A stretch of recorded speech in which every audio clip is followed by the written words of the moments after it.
Bismillahirrahmanirrahim. Assalamualaikum warahmatullahi wabarakatuh. Dan salam sejahtera. Apa khabar semua? Saya doakan saudara dan saudari sihat walafiat, insya-Allah.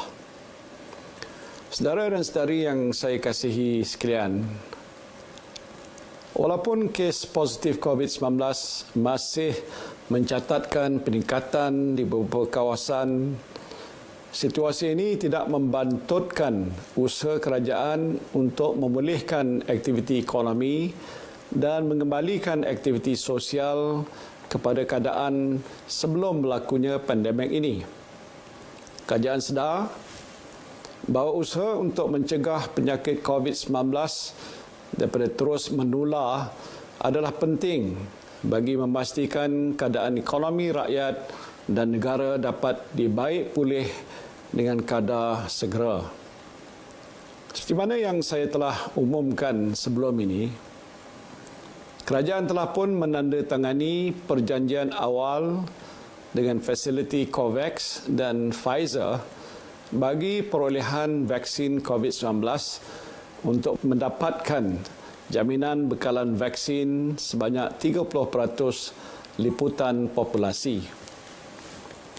Justru hari ini sukacita saya ingin memaklumkan bahawa kerajaan baru saja menandatangani perjanjian dengan syarikat farmaseutical AstraZeneca bagi perolehan sebanyak 6.4 juta dos atau tambahan sebanyak 10% lagi.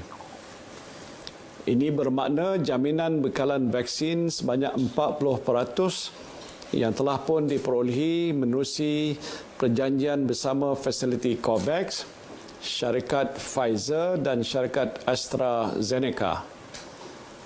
Kerajaan juga sedang dalam proses rundingan akhir dengan Sinovac, CanSino dan Gamaleya bagi mendapatkan jaminan bekalan vaksin bertambah melebihi 80% jumlah populasi negara atau 26.5 juta.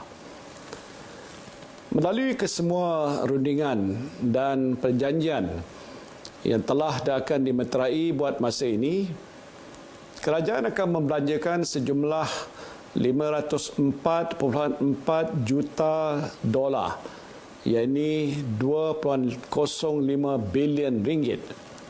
Jumlah 80% ini adalah melebihi sasaran awal kita, iaitu untuk memberikan vaksin kepada 70% rakyat Malaysia.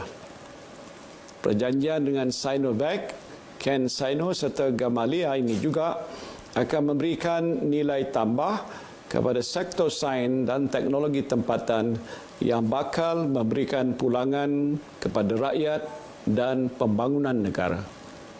Ini termasuklah melakukan proses pembotolan vaksin di dalam negara, pendidikan dan pembangunan, serta perkongsian pengetahuan dan pemindahan teknologi.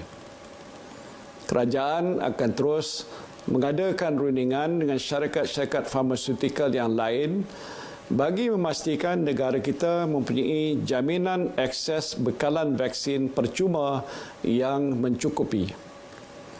Vaksin yang akan diperolehi juga akan dipastikan selamat dan berkesan. Untuk meyakinkan rakyat bahawa vaksin yang diperolehi adalah selamat dan berkesan, saya akan menjadi antara individu pertama untuk menerima suntikan vaksin COVID-19. Ini akan diikuti dengan petugas barisan hadapan sebelum ataupun frontliners sebelum diberikan kepada kumpulan sasar, iaitu kumpulan berisiko tinggi seperti warga emas, mereka yang mengidap penyakit tidak berjangkit NCD dan penyakit saluran pernafasan kronik. Jawatankuasa khas jaminan akses bekalan vaksin yang telah ditubuhkan dan dipromosikan bersama oleh Yang Berhormat Menteri Kesihatan dan Menteri Sains, Teknologi dan Inovasi akan memastikan bekalan vaksin dapat diperolehi pada kadar segera. Kerajaan menjangkakan bekalan pertama 1 juta dos vaksin daripada Pfizer akan diterima dan mula diberikan kepada kumpulan SASA seawal bulan Februari 2021. Bahagian Regulatory Farmasi Negara ataupun NPRA, Kementerian Kesihatan Malaysia akan terus memantau keberkesanan dan keselamatan vaksin setelah diperolehi dan digunakan. Sekali lagi, saya ingin mengajak anda semua untuk bersama-sama menghayati dan membudayakan norma baru dalam menjalani kehidupan seharian walaupun setelah kita menerima bekalan dan suntikan vaksin. Kita perlu menyesuaikan diri dengan norma baru kerana virus ini telah pun berada di dalam komuniti.